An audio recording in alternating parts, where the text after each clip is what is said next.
Bueno, espero que le hayan dado un descanso y continuamos con la segunda parte de la clase. Espero que estén todos y no se hayan aburrido ni dormido. En la segunda parte de la clase veremos arritmias en neonatología. La idea de esta clase es tratar de ver cuáles son las arritmias más frecuentes, que le perdamos el miedo a tratarlas y saber qué hacer en caso de que se presente una arritmia, que no sea salir corriendo. Bueno, lo primero que tenemos que saber es qué son las arritmias. Las arritmias van a ser alteraciones del ritmo cardíaco, como la palabra lo dice. Es decir, es un ritmo totalmente diferente al ritmo sinusal, que ustedes ya saben identificarlo luego de la clase de electrocardiograma, ¿verdad? Bueno, acá pueden presentarse tanto en el feto como en el recién nacido. Por eso es muy importante muchas veces cuando se realizan los ecocardios fetales o el control obstétrico determinar la presencia de arritmia en el feto, porque también tienen tratamiento, ¿sí? Pueden estar o no asociadas a cardiopatía, no necesariamente tienen que tener cardiopatía estructural y puede presentarse obviamente en recién nacidos sanos, es decir, sin ningún tipo de antecedente. Un poco de epidemiología puede presentarse entre un 1 a un 10% de los recién nacidos y estas, si bien la mayoría son benignas, tienen alta mortalidad cuando se asocian a cardiopatías congénitas. ¿Pero por qué tienen alta mortalidad en este caso? Porque siempre que está asociado a cardiopatías congénitas, la arritmia produce una disminución en el gasto cardíaco y eso me puede empeorar la cardiopatía porque el bebé no se va a adaptar a estos cambios hemodinámicos. A diferencia de lo que ocurre en el recién nacido sano, o sea, sin cardiopatía estructural, que pueden adaptarse perfectamente y muchas veces pasar asintomáticas. Dentro de estas arritmias podemos tener las arritmias sinusales, que son arritmia totalmente normal, podemos tener las taquiarritmias, que se manifiestan con un aumento de la frecuencia cardíaca por encima del percentilo 95 para la edad, síndromes de QT prolongado, las famosas canalopatías, o bradiarritmia, o sea, es una disminución en la frecuencia cardíaca. Entre las causas o los mecanismos de las bradiarritmias puede producirse por un defecto en la generación, en el impulso nervioso, que puede ser por una disminución o un aumento en el automatismo cardíaco, por una alteración en la conducción de ese estímulo o bien por mecanismo de reentrada, que eso es uno de los mecanismos más frecuentes. Pero para que estas arritmias se produzcan, tiene que existir un sustrato fisiopatológico que pueda predisponer a ese trastorno del ritmo, ¿sí? O sea, si no tengo ningún factor de riesgo, probablemente no se produzca. ¿Y cuáles son los sustratos fisiopatológicos que van a predisponer a eso, sobre todo en los recién nacidos sanos? Puede ser por alteraciones electrolíticas, por hipoxemia, por una inmadurez en el sistema nervioso autónomo. Ustedes ven muchos recién nacidos o recién nacidos pretérminos que son taquicárdicos persistentemente y que esa taquicardia es una taquicardia sinusal. Y eso se produce justamente por esto, por una inmadurez en el sistema nervioso autónomo, ¿sí? También tenemos causas patológicas como una miocarditis o por cardiopatías congénitas. Y otra de las causas muy frecuentes que se producen, sobre todo en la neo con los bebés que están invadidos, es la presencia de catéteres endovenosos. Esos catéteres irritan el endocardio, irritan a nivel del nodo sinusal y eso hace que se desencadenen arritmias, taquiarritmias, que es muy frecuente en estos pacientes. Entonces, siempre cuando estamos ante la presencia de una taquiarritmia, hay que descartar todos estos factores predisponentes, porque lo más común es que se produzcan por este tipo de alteraciones. Y en un segundo lugar puede ser por una cardiopatía o por alguna alteración en el sistema de conducción en sí. Entonces, entrando un poco ya en el tema de las arritmias, tenemos la arritmia sinusal, que se acuerdan que yo les había dicho que era muy frecuente. Esta se produce por los cambios respiratorios que tiene el bebé, sobre todo es muy marcado en los niños. Entonces, ¿por qué se caracteriza? Porque hay un aumento y una disminución de la frecuencia cardíaca. O sea, la frecuencia cardíaca disminuye en expiración y aumenta en inspiración. Y es muy frecuente durante los episodios de fiebre, pero es muy, muy frecuente verlo en todos los niños, muy marcado, y esto no hay que asustarse. ¿Y cómo la identificamos? Acá les muestro el electrocardiograma, ¿sí? Siempre acuérdense que lo que yo les había dicho en la clase anterior. Lo primero, antes de pensar en una arritmia, es tratar de identificar si yo tengo onda P. Si yo estoy viendo una onda P, tengo que fijarme cómo es esa onda P. Si es una onda P positiva, si es una onda P negativa, si es una onda P bifásica. En este caso vemos que tengo onda P positiva en las derivaciones D1, D2 y D3. Ahora la pregunta siguiente es, ¿esa onda P se sigue de un QRS? Y si yo miro este electrocardiograma, por cada onda P tengo un QRS. Entonces, segundo lugar, tengo onda P, tengo QRS. El PR o las características de las ondas P es igual en todas las derivaciones, o por lo menos en la misma derivación. Y si yo miro este electro, son exactamente iguales en todas las derivaciones. Y por último, controlo la frecuencia cardíaca. Si ustedes miran este electro, van a ver que tenemos episodios de taquicardia con bradicardia. Y no es que tenga una alteración, sino que probablemente sea producido por variaciones respiratorias. Este es el famoso electro de una arritmia sinusal. Ahora es el turno de las taquiarritmias. Las taquiarritmias se van a producir por un aumento anormal de la frecuencia cardíaca, que en el caso de los chicos va a ser por encima del percentilo 95 para la edad. Por eso es muy frecuente que muchas veces consultan por frecuencias cardíacas superiores a 200, que si nosotros vemos una onda P y vemos que el electrocardiograma es normal, le decimos quédense tranquilos que es una taquicardia sinusal. O sea, cualquier aumento de la frecuencia cardíaca por encima del percentilo 95 va a ser una taquiarritmia. ¿Puede o no presentar repercusión hemodinámica? ¿En qué sentido? Que muchas veces puede ser ese aumento de la frecuencia cardíaca secundaria a una arritmia, pero muchas veces puede ser como un mecanismo de defensa o de adaptación del organismo. Y en ese caso, la repercusión hemodinámica no va a ser secundaria a la frecuencia cardíaca, sino que esa frecuencia cardíaca va a ser un mecanismo de defensa o de adaptación del bebé ante diferentes injurias. De acuerdo al sitio donde estas se van a generar, vamos a tener las taquiarritmias que van a ser de origen supraventricular y las de origen ventricular.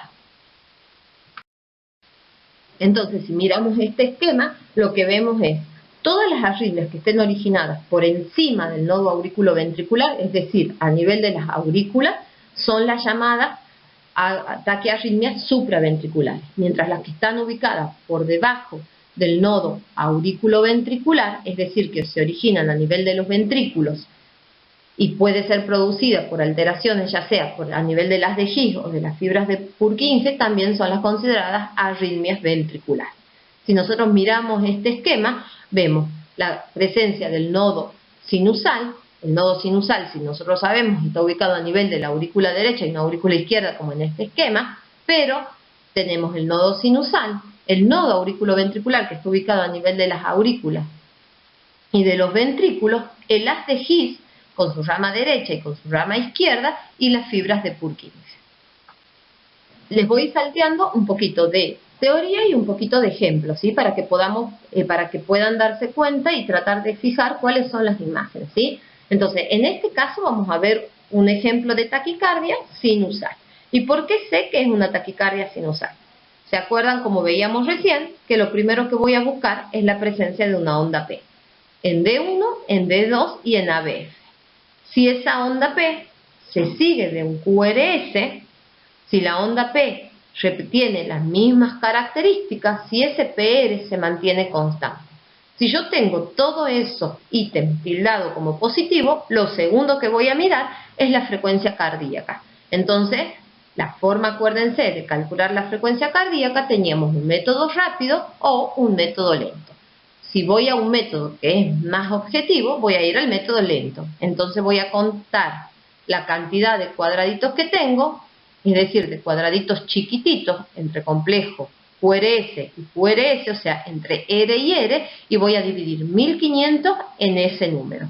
Y si nosotros vemos que es una taquicardia, la comparamos con la edad del paciente. Este paciente es recién nacido y tiene una frecuencia cardíaca de 180 y bueno, probablemente haya algo que le esté produciendo esto. Entonces estamos frente a una taquicardia sinusal. Otra arritmia que es muy frecuente, sobre todo en los recién nacidos, que se produce por una inmadurez del sistema de conducción, es la presencia de extrasístoles supraventriculares. Las extrasístoles supraventriculares son latidos prematuros que se originan a nivel de las aurículas, ¿sí? Es decir, por encima del nodo auriculoventricular. Se puede presentar hasta en un 30% de los recién nacidos de término, y esto aumenta mucho más en los recién nacidos pretérmino. Pueden ser asintomáticas, la mayoría son asintomáticas, y por lo general van a ser eventos benignos en corazones estructuralmente sanos, ¿sí? Por lo general, a las extrasístoles supraventriculares son, al ser arritmias benignas, no necesitan ningún tipo de tratamiento. Pero muchas veces estas extrasístoles pueden desencadenar taquicardias supraventriculares, ¿sí? Es muy poco frecuente y por lo general existe un sustrato que pueda desencadenarlo. Pero, como concepto, las extrasístoles supraventriculares son benignas y por lo general no se realiza tratamiento.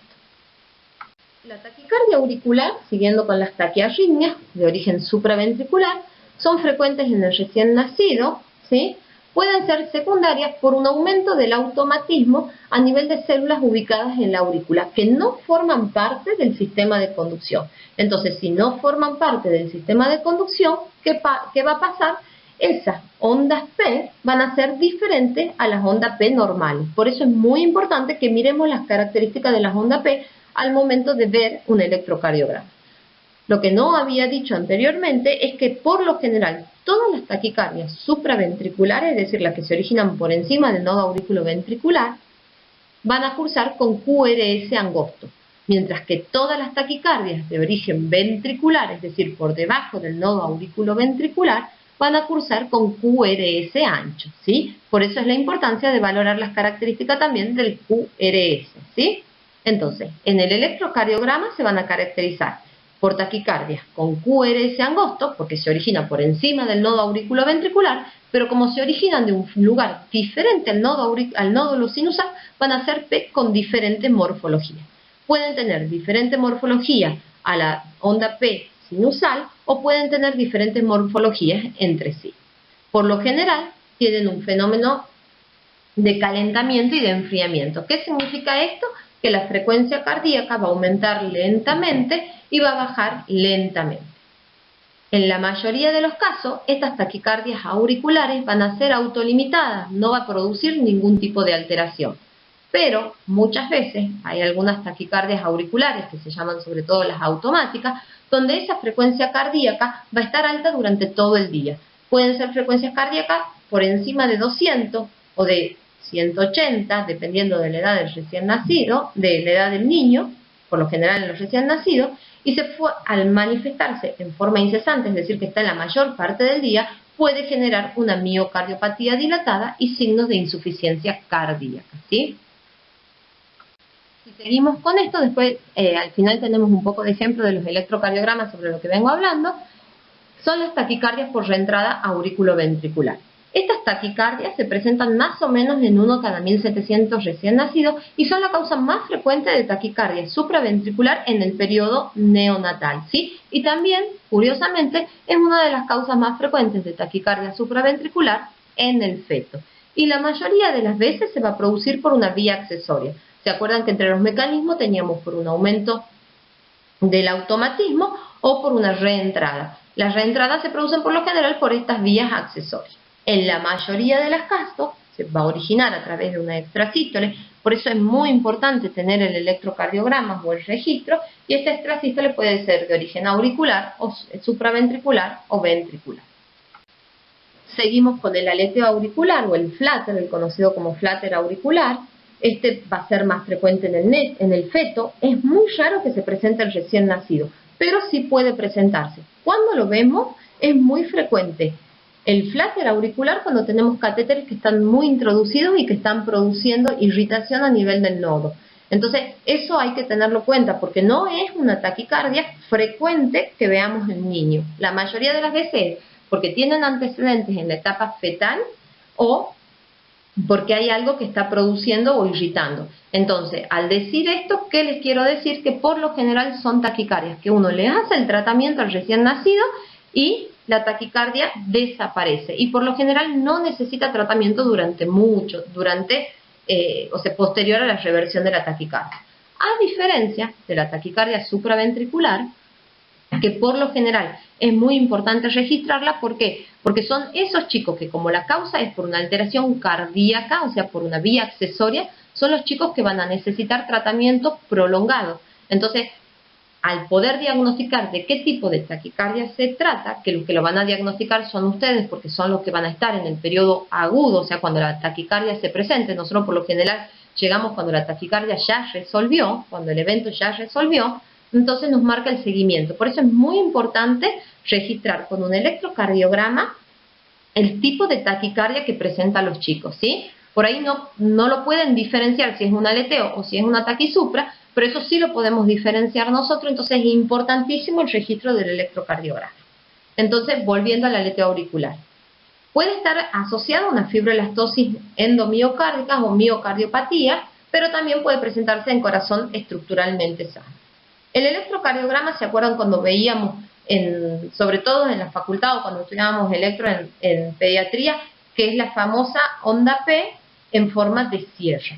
¿Y qué se caracteriza? Porque va a haber una disociación entre la frecuencia ventricular y la auricular. La frecuencia auricular por lo general va por encima de 300 latidos por minuto, mientras que la frecuencia ventricular se va a mantener un poco más constante y, si bien va a haber taquicardia, pero va a haber más de una onda P por cada complejo QRS, ¿sí?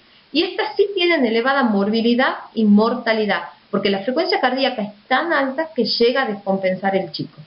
Si bien podemos intentar tratamiento medicamentoso, es muy difícil que revierta y por lo general tiene muy buena respuesta a una cardioversión sincronizada. Importantísimo, si vamos a hacer las pruebas que después vemos, constatar el electrocardiograma de cómo sale de la taquicardia. Habiendo visto las taquicardias más frecuentes, vamos a pasar a ver el tratamiento.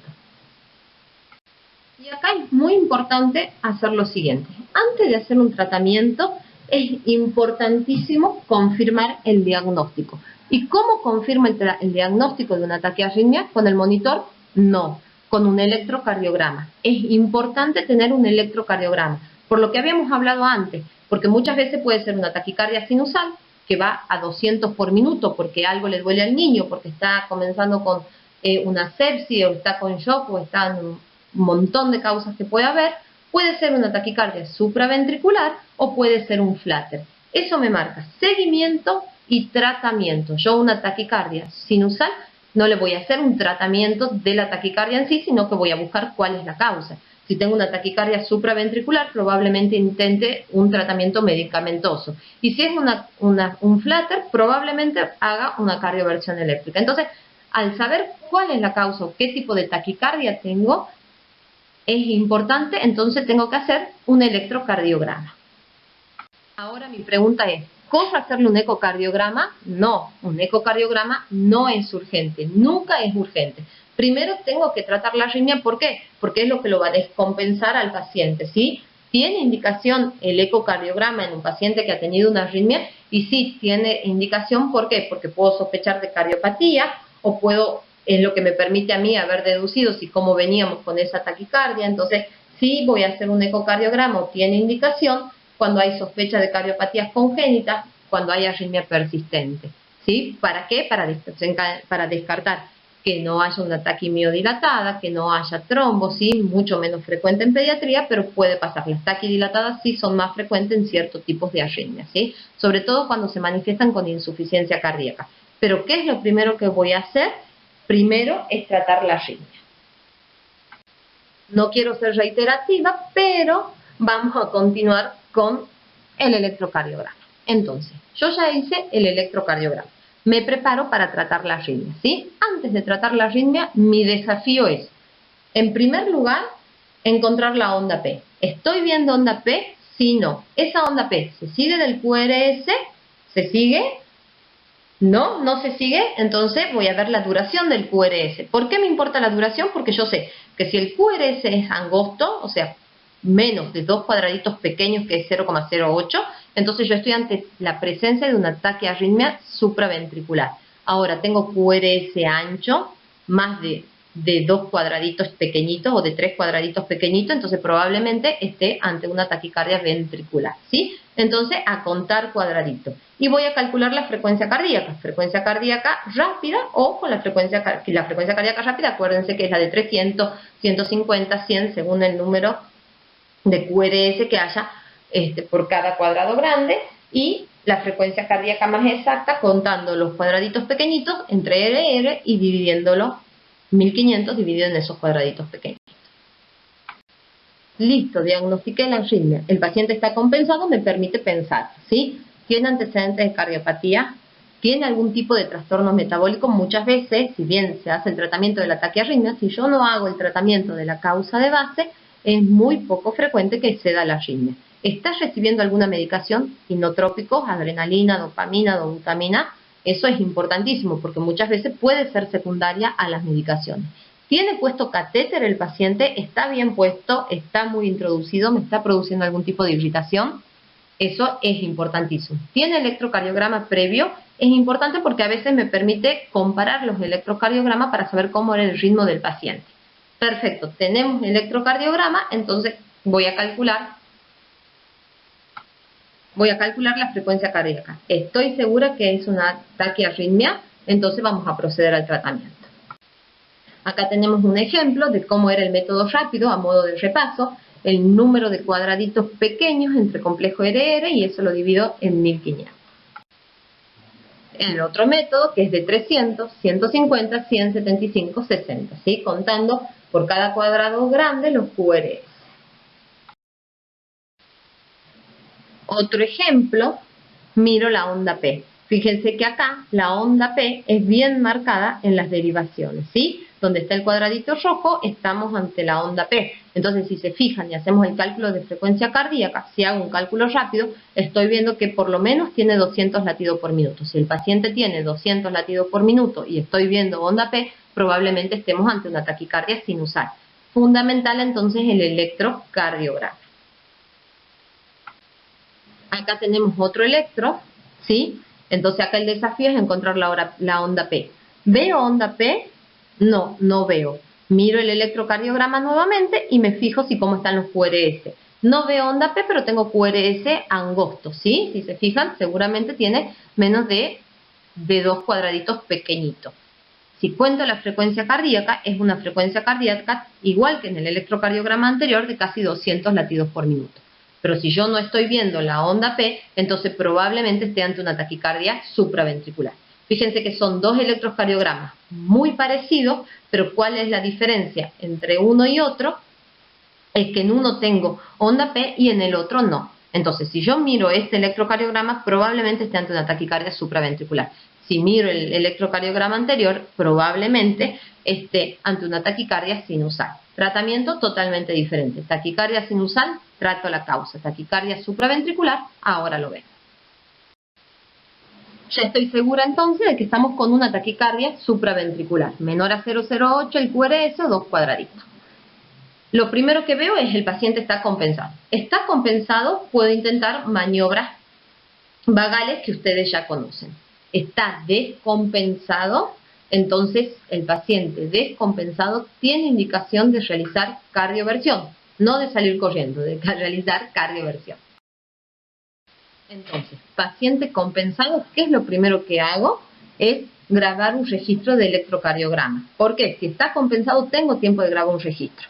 Preparo una llave de 3 vías para pasar a adenosina. Si no responde a la adenosina, ahora vamos a ir viendo las dosis, pasamos a miodarona. Si no responde con la miodarona y el paciente ya comienza descompensado, tengo que hacer una cardioversión eléctrica. Ahora, si estoy pasando a miodarona y no revierte la taquicardia, pero el paciente está compensado, debo tener paciencia porque muchas taquicardias, por el mismo mecanismo que tiene o porque tarda en impregnarse, sobre todo con la miodarona, me da tiempo a que yo la pueda revertir en forma medicamentosa. En el tratamiento de las arritmias es fundamental la paciencia, ¿sí? Sobre todo cuando hemos decidido pasar a miodarona, porque no muchas veces revierte instantáneamente. Entonces, mientras el paciente está compensado, y yo lo puedo esperar tranquilamente a que le haga efecto de la medicación.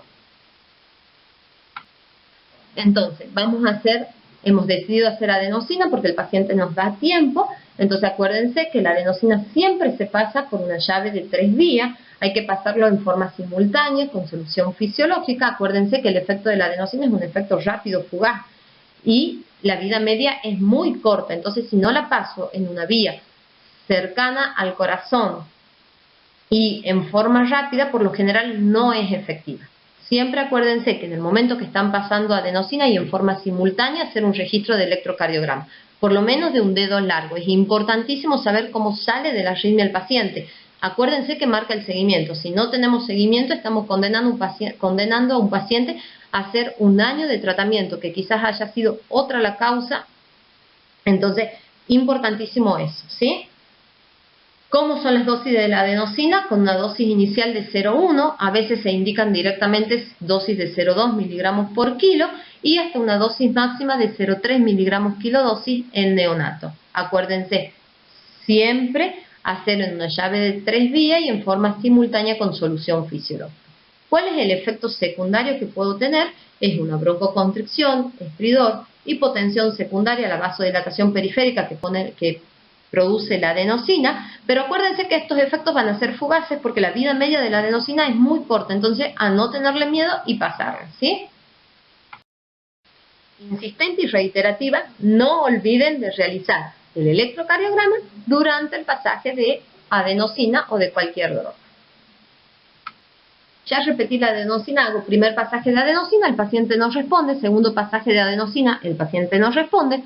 Puedo realizar un tercer pasaje de adenosina, acuérdense que la dosis máxima es de 0,3 por kilo en el neonato, entonces no responde al tercer pasaje de adenosina, miro, paciente compensado, se banca que intente otra droga. Si el paciente está compensado, conserva las presiones, los pulsos, tiene una buena coloración, entonces puedo intentar segunda droga. El paciente descompensado y no queda otra que realizar una cardioversión eléctrica sincronizada, ¿sí? La dosis de inicio es de 0,5 a 1 joule por kilo, ¿sí? Acuérdense que cuando hacen cardioversión también es importantísimo el registro del electro.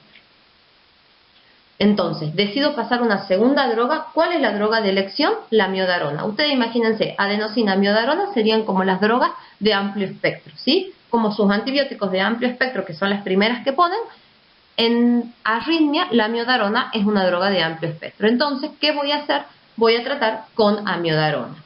El goteo de amiodarona, si bien muchas veces da miedo por los efectos adversos del mismo, si hacen un goteo lento no va a haber problema, ¿sí? Podemos comenzar con un goteo lento en 2 horas, haciendo la impregnación a 5 miligramos kilo, dosis, ¿sí? Siempre controlar el medio interno. ¿Qué me puede pasar? Que durante el goteo de amiodarona el paciente se hipotense o comience a mal perfundirse. En ese caso, no me asusto, tengo que tener preparada solución fisiológica o gluconato de calcio para un pasaje lento. Nos ha pasado varias veces que durante el pasaje de amiodarona el paciente comienza mal perfundido o con hipotensión secundario a esto. Quédense tranquilas que ese sería el antídoto, ¿sí? Ahora, le paso amiodarona y el paciente sigue con arritmia 2 horas después de haber pasado amiodarona, de haber hecho la dosis de impregnación. No, doctora, sigue con arritmia el paciente, ¿qué hago? ¿Está compensado? Sí, el paciente está compensado, puedo indicar una segunda dosis de carga de amiodarona.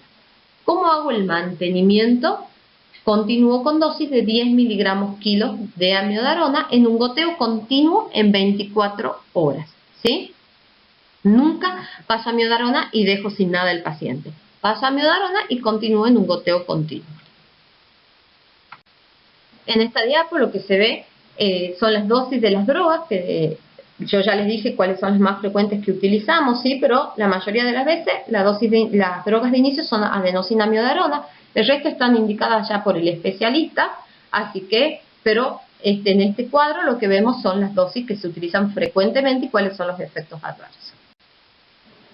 Bueno, terminando ya con las arritmias supraventriculares, vamos a pasar con las ventriculares. Acuérdense que las arritmias ventriculares son todas las que se van a originar por debajo del nodo auriculoventricular, ¿sí? Es decir, a nivel de los ventrículos. Tenemos las extrasístoles ventriculares que por lo general también son de origen benigno, son complejos ventriculares prematuros. ¿Qué significa esto? Que se originan antes de que se origine el próximo latido cardíaco. ¿Y cómo se va a caracterizar? Porque la duración del QRS, que ya lo veníamos viendo va a ser superior a 80 milisegundos o a 0,08 segundos. ¿Cómo lo vemos? Porque tiene la duración mayor a 2 cuadraditos pequeños, ¿sí? Y la morfología va a ser totalmente diferente al QRS previo. Por lo general va a ir acompañado de una alteración en el segmento ST y con una onda T que va a ser oponente al QRS previo. Es decir, si yo en el QRS previo tengo una onda T positiva, lo más probable es que este QRS tenga una onda T negativa, ¿sí? Y otra característica es que no voy a ver onda P. La mayoría de las veces estas son benignas, se presentan en corazón sanitos y no necesitan tratamiento, ¿sí? Pero, sobre todo en neo, puede estar asociado con hipoxia, con hipoglucemia, con miocarditis, ¿sí? O con algún tumor ventricular o catéteres, o también podemos tenerlo, por ejemplo, en una esclerosis tuberosa. En ese caso sí es importante pedirle a los recién nacidos una radiografía de tórax y un ecocardiograma para descartar que no haya ninguna enfermedad cardíaca de base. Continuamos con las taquicardias ventriculares, que acá se caracteriza porque hay más de 3 extrasístoles ventriculares juntas, ¿sí? O sea, en forma consecutiva y con una frecuencia cardíaca mayor a 120 latidos por minuto. Es importante esto, porque muchas veces tenemos QRS que son anchos por un montón de causas, lo que no implica es que haya una taquicardia ventricular. Para decir que es una taquicardia ventricular, tengo que tener una frecuencia cardíaca superior a 120 con extrasístoles ventriculares más de 3 en forma consecutiva. Y estas pueden tener la misma morfología, entonces se van a clasificar en monomorfa, o pueden tener diferente morfología, con lo cual se van a clasificar en polimorfa. Y siempre va a ser diferente al latido sinusal de origen, ¿sí? Puede ser sostenida, que son las que duran menos de 30 segundos, o no sostenida. Y podemos tener las taquicardias ventriculares que son incesantes, que es igual que las supraventriculares, que duran mucho tiempo. Y esas sí son las que me pueden descompensar el paciente. Muchas veces las taquicardias ventriculares no sostenidas, por lo general pasan desapercibidas, asintomáticas y no descompensa. La que descompensa es la que es sostenida.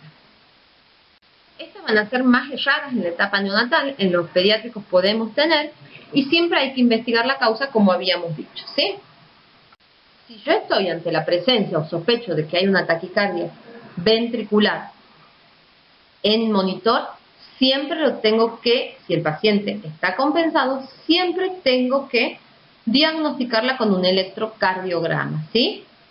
Y esto es muy importante. ¿Por qué? Porque las taquicardias ventriculares, a diferencia de las supraventriculares, son extremadamente raras en pediatría, ¿sí? Es muy rara. Igualmente, independientemente de eso, si yo veo una taquicardia con QRS ancho, la tengo que tratar como una taquicardia ventricular siempre. Entonces, yo estoy segura, hice un electrocardiograma y diagnostico la taquicardia ventricular. Entonces, lo primero que tengo que ver es cómo está el paciente. ¿Tiene compromiso hemodinámico? Entonces, si está comprometido hemodinámicamente, no me queda otra que hacer una cardioversión eléctrica, que puede ser sincronizada o desfibrilación si es que estamos frente a una fibrilación ventricular. Si yo tengo una taquicardia ventricular, puede ser la cardioversión entonces sincronizada o desfibrilación si estoy ante una fibrilación ventricular. ¿Cuál va a ser la dosis? De 2 Joule por kilo. Acuérdense que en las supraventriculares la dosis de inicio es de 0,5 a 1 Joule por kilo, ¿sí? En las ventriculares las dosis de inicio son de 2 Joule por kilo. Y en pacientes con taquicardia no sostenida y que no tiene tratamiento, deterioro hemodinámica, puedo iniciar tratamiento farmacológico, ¿sí? ¿Y cómo voy a iniciar ese tratamiento farmacológico? Puede ser o con lidocaína o con amiodarona. Con lidocaína o amiodarona según las drogas que yo tenga disponible en ese momento. Si yo tengo duda, siempre comienzo con amiodarona. Si yo estoy segura que es una taquicardia ventricular, puedo comenzar tranquilamente con lidocaína. Y las dosis son las que les dejo acá, ¿sí? Es de 1 a 2 miligramos por kilo en infusión rápida endovenosa y se puede repetir hasta 2 dosis cada 10 minutos, ¿sí? Y luego infusión continua. O amiodarona, 5 miligramos kilo en forma de impregnación y en las taquicardias polimorfas, sulfato de magnesio. Este es un algoritmo, ¿sí? Donde muestra cómo es taquicardia ventricular o fibrilación sin pulso, a forma de repaso cuál es el tratamiento, o con pulso, si está estable o inestable. Estable droga, inestable siempre cardioversión. Este es un ejemplo sacado de un libro donde ven el electrocardiograma de un recién nacido de 4 días de vida que se manifiesta con letargia, disminución de la ingesta y diuresis. En el examen físico tiene mala perfusión y taquicardia, ¿sí? Entonces, lo primero que hago es miro este electrocardiograma. Hago un electrocardiograma. Miro el electrocardiograma. ¿Qué estoy viendo? Onda P. Veo una onda P delante de un QRS. Delante de cada QRS, me parece que no. O por lo menos están un poco confusas. En segundo lugar, no veo el QRS, no veo la onda P. Entonces miro, ¿el QRS es ancho o es angosto? Es un QRS ancho. Entonces, angosto, perdón. Entonces, tengo un QRS angosto, no tengo onda P, entonces ¿ante qué estoy? Ante una taquicardia supraventricular, ¿verdad? Entonces, ¿qué decido? El paciente todavía me da tiempo y puedo hacerlo una maniobra vagal hasta que voy preparando las cosas para comenzar a hacer el tratamiento, ya sea farmacológico o por cardioversión. Acuérdense que si el paciente está en mala perfusión, con mal estado general, está indicada la cardioversión. En lo que yo voy preparando para hacer todo y corro de un lado hacia el otro, comienzo con maniobras vagales. Acuérdense lo que yo siempre les digo, hagan registro electrocardiográfico. Fíjense acá, miren la última imagen del electrocardiograma. Si yo miro en la zona donde disminuye la frecuencia cardíaca, voy a ver esas ondas P típicas, que son como en diente de sierra. Entonces, probablemente este paciente tenga un flutter auricular. Y en ese caso, el tratamiento puedo intentar en forma farmacológica, pero como en el caso de este paciente está descompensado por la mala perfusión, la taquicardia, disminución de la diuresis, entonces en este caso estaría indicada una cardioversión eléctrica, ¿sí? Y si es un flutter, probablemente el chico, ustedes lo cardioviertan y no necesite tratamiento porque no se vuelva a desencadenar. Fíjense este electrocardiograma. En este electrocardiograma, si yo lo miro a simple vista, probablemente sea un electrocardiograma normal para un chico, ¿sí? Ahora yo al chico lo veo un poco descompensado. No hay algo que me llama la atención. La mamá consulta porque viene, lo siento todo el tiempo taquicárdico, doctora, te dice, o doctor. Entonces, ¿qué hago? Hago un electrocardiograma para confirmar. Entonces, ¿veo una onda P por cada QRS? Sí, veo una onda P.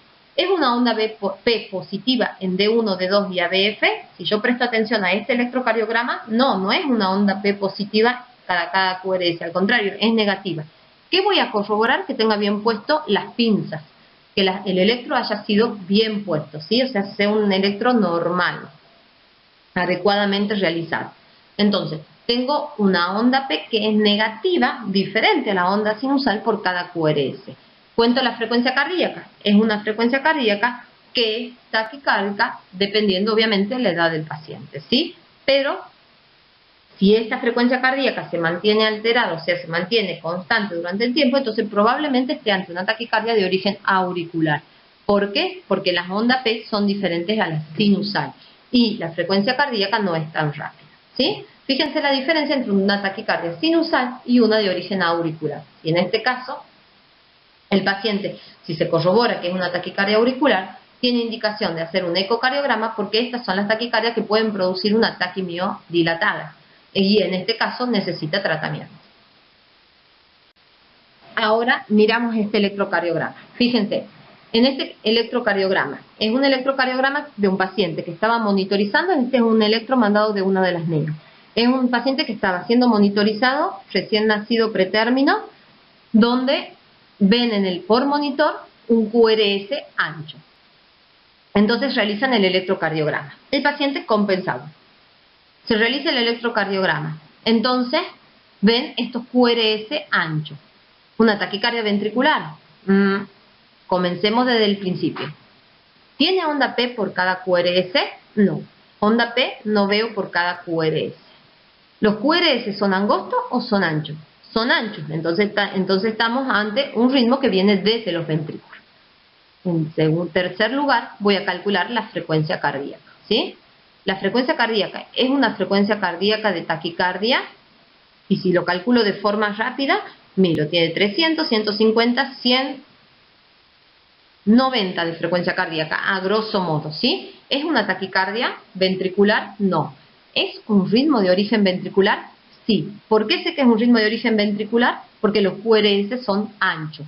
Es un ritmo que está descompensando al paciente, probablemente esa frecuencia cardíaca no lo descompense al paciente. Entonces, ¿qué voy a buscar? Otra causa. Alteraciones electrolíticas, cardiopatías estructurales, ¿sí? O ver por qué este paciente tiene ese ritmo. Hago tratamiento en forma aguda, lo cardioabierto, y no, porque no hay nada que me sugiera que el paciente está descompensado. Sí voy a buscar la causa, probablemente un estado ácido-base, glucemia, alteraciones electrolíticas. Este es otro ejemplo de un recién nacido. Si ustedes miran este electrocardiograma, que justamente se estaba registrando en ese momento, si miran los 3 primeros complejos QRS, el paciente tiene una onda P seguida de un QRS angosto. Pero si yo miro los complejos QRS siguientes, no veo onda P y sí veo taquicardia, con una frecuencia cardíaca casi 280 casi 280 latidos por minuto, donde no se ve una onda P y donde no veo una imagen de un flutter. Entonces probablemente sea una taquicardia supraventricular por una reentrada. Si yo miro este electrocardiograma, ¿qué me llama la atención? En que hay latidos que están adelantados y son los que están mostrados, los que mostramos con las flechas rojas, ¿sí? Este electrocardiograma vemos extrasístoles supraventriculares. ¿Por qué sé que son extrasístoles supraventriculares? Simplemente porque el QRS es angosto y está en forma adelantada con respecto al ciclo que tiene este paciente. Por lo general, no descompensan al paciente, acuérdense, y no necesitan tratamiento. Ahora, mire este electrocardiograma. ¿Veo onda P? El paciente taquicárdico me llama la atención en el monitor. ¿Veo onda P? No, no veo onda P. Los QRS, ¿cómo están? Angosto, ancho, más de 2 cuadraditos pequeños. Entonces, probablemente la taquicardia sea de origen ventricular. Si bien nosotros siempre pensamos que en pediatría es mucho menos frecuente, si yo tengo este tipo de taquicardia, voy a realizar tratamiento de taquicardia ventricular. ¿Y esta qué habrá pasado? Es una taquicardia diferente a lo que venimos viendo. Si ustedes ven, los complejos QRS, tenemos alguno más grande, otro más bajo, ¿sí? Más chiquitito. Esta es la famosa torsada de punta. Es la taquicardia que es muy característica a un síndrome o una canalopatía, que es la que vamos a ver a continuación, ¿sí? Y esta es la que tiene indicación de sulfato de magnesio. El síndrome de QT prolongado es un síndrome es una enfermedad hereditaria, ¿sí? En este caso existe alteraciones en los canales de sodio y de potasio, ¿sí? Es una de las causas de muerte súbita en la etapa neonatal y puede asociarse tanto con bradicardia como con taquicardia ventricular. ¿Cuál es el antecedente fundamental que tienen que tener? Es el antecedente de muerte súbita. Lo segundo, obviamente, en un electrocardiograma, y acá el diagnóstico se realiza con el electrocardiograma más los antecedentes del paciente, es un QT prolongado, siempre con un QT corregido, mayor a 450 milisegundos, ¿sí? Y esto lo vemos simplemente en un electrocardiograma de superficie. Por eso, si ustedes ven un tipo de taquicardia como las que les había mostrado antes, es muy importante constatar un electrocardiograma de superficie durante un estado normal del paciente para poder hacer todas estas medidas. Y para ir terminando, vamos con las últimas arritmias, que son las bradiarritmias, ¿sí? No por eso las menos importantes. Las bradiarritmias se produce por una disminución del ritmo cardíaco por debajo de los percentilos para la edad. Y esta puede producirse por una alteración en la generación del impulso, es decir, porque se altera la función de marcapaso, o por una alteración a nivel de la conducción del estímulo, ¿sí? O porque no se genera el impulso o porque no se conduce el impulso.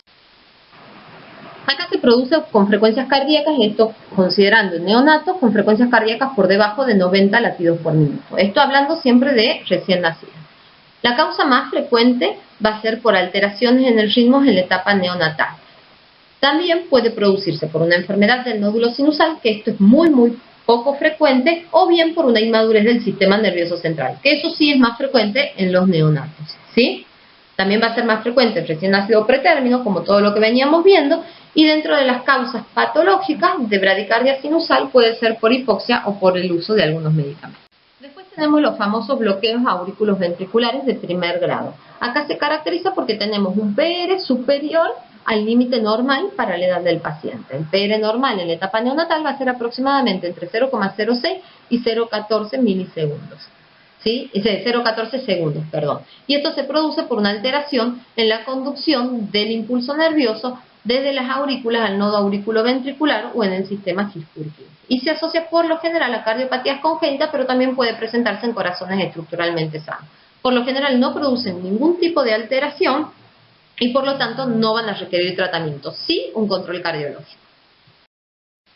Este es un ejemplo donde vemos, es un ejemplo con trampa, donde vemos que ese PR está prolongado. ¿Por qué un ejemplo con trampa? Porque se acuerdan cuando hemos hecho la clase del electrocardiograma que antes de interpretarlo siempre es importantísimo ver cómo está seteado el electrocardiógrafo, y si se fijan arriba, en el borde superior izquierdo, van a ver que el electrocardiograma está seteado a 50 milímetros por segundo y el estándar para poder hacer todos estos cálculos es de 25 milímetros por segundo. Si yo lo veo a simple vista, tengo un PR prolongado, pero probablemente si yo lo llevo a los valores estándares, el PR sea totalmente normal. Eso a tenerlo en cuenta. Después tenemos los bloqueos auriculoventriculares de segundo grado, donde tenemos el MOVITS 1, que acá se caracteriza porque va a ir acompañado del fenómeno de Wenckebach, donde el bloqueo se asocia por lo general a medicaciones. Acá se caracteriza porque el PR se va prolongando hasta que uno directamente no conduce, ¿sí? En cambio, el MOVITS 2, la alteración se encuentra en la parte distal del sistema de conducción. Entonces, tenemos un PR que es constante hasta que uno no va seguido de un QRS, o sea, se bloquea. Estos sí son los bloqueos de segundo grado tipo MOVITS 2, donde esa P queda bloqueada, los que me preocupan y debo hacer seguimiento. Por lo general, el MOVITS 1, esto se produce por causas vagales o enfermedades por causas vagales y por lo general no necesitan tratamiento. Este bloqueo auriculoventricular completo congénito es importante saberlo porque puede ser diagnosticado durante la vida fetal y en la vida fetal es causa de hidro, ¿sí? Pero para saber, porque acá es importante diagnosticarlo sobre todo por los antecedentes, ¿sí? Se presenta en 1 cada 15.000 o 20.000 nacidos vivos y acá se produce por una falla en la conducción del impulso cardíaco desde las aurículas a los ventrículos. ¿Qué quiere decir esto? Que las aurículas van a latir por un lado, los ventrículos por otro lado, acompañado de una frecuencia cardíaca muy baja, ¿sí? El ritmo auricular siempre va a ser más elevado que el ritmo ventricular. La mayoría de las veces va a ir acompañado de QRS angostos y puede o no estar asociado a cardiopatías congénitas. Si miramos este electrocardiograma, si lo miramos muy atentamente, sobre todo en D1 es donde se ve mejor, vamos a ver que las ondas P, tenemos 2 ondas P, casi 3 ondas P por cada QRS. Si se fijan, cada onda P late de una forma y los QRS van de otra forma. Este es un típico electro de un bloqueo AB completo congénito. Y este es otro electrocardiograma de un recién nacido de una de las NEO. ¿Por qué es importante diagnosticarlo? La mayoría de las veces va a estar asociado con la exposición del bebé a anticuerpos maternos, ¿sí? Anti-RO y anti-LA. Estos se presentan fundamentalmente en pacientes que tienen antecedentes de lupus eritematoso sistémico y de Sjögren. Pueden no ser diagnosticados, la mamá no saber que lo tiene y la forma de diagnosticarla es a través de esta, porque vemos el bloqueo en el bebé. Entonces, si estudiamos a la mamá, nos damos con que la mamá tiene esta enfermedad, ¿sí? ¿Por qué es importante esto? Porque en un próximo hijo aumenta el riesgo también de bloqueo. Entonces, si yo sé que la mamá tiene esta enfermedad, es importante hacer un tratamiento antes que quede nuevamente embarazada. Entonces, siempre que estamos ante un bloqueo AB completo congénito en un recién nacido, pedirle los estudios a la mamá, ¿sí? Y también puede estar asociado con cardiopatías congénitas como la LTGB o la transposición congénitamente corregida de grandes vasos, con isomerismo izquierdo o pacientes con trisomía 18, pero en este caso también se produce por alteraciones en el tejido de conducción, ¿sí? En la anterior se produce por una alteración por la exposición a anticuerpos maternos. Esto puede pasar totalmente asintomático y ser descubiertos en la etapa pediátrica, o sea, chicos grandes que vienen con este bloqueo o derivado por el pediatra por una bradicardia sinusal, pero muchas veces puede presentarse en la etapa prenatal o neonatal, ¿sí? Muchas veces puede descompensarlo con signos de insuficiencia cardíaca o de hidrox en la etapa prenatal y esto se produce por lo general con frecuencias cardíacas menores de 50 latidos por minuto. En este caso, el tratamiento va a ser un marcapaso, ¿sí? en pacientes que tienen bloqueo AB completos congénitos y que no lo descompensa, no necesitan tratamiento y solamente se hace seguimiento cardiológico, ¿sí? Con una evaluación cardiológica completa, que incluye ecocardiograma y probablemente Holter. Ahora, el paciente está asintomático y esa frecuencia cardíaca realmente lo descompensa y es la causa de descompensación, entonces podemos utilizar drogas como isoprotenerol o atropina, que ahí están las dosis que se utilizan habitualmente en NEF.